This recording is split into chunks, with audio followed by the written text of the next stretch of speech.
से जिया पे खेल मशीन आज बाथे लागल सखी सैया खेलौल ऐसन खेल मशीन आज बाथे लागल।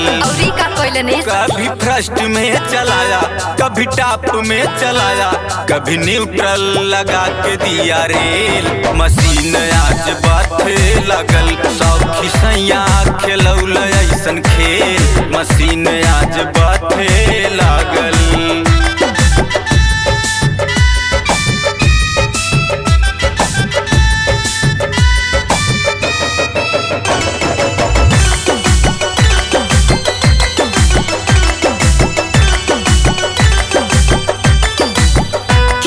से आइल पिया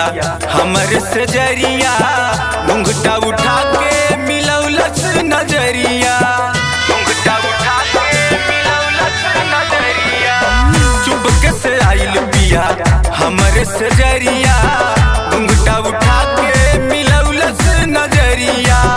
कभी चोली हटाया कभी लहंगा उठाया फिर अचके में दिया ऐसा ठेल मशीन आज बाथे लागल सखी सैया खेलौल ऐसन खेल मशीन आज बाथे लागल।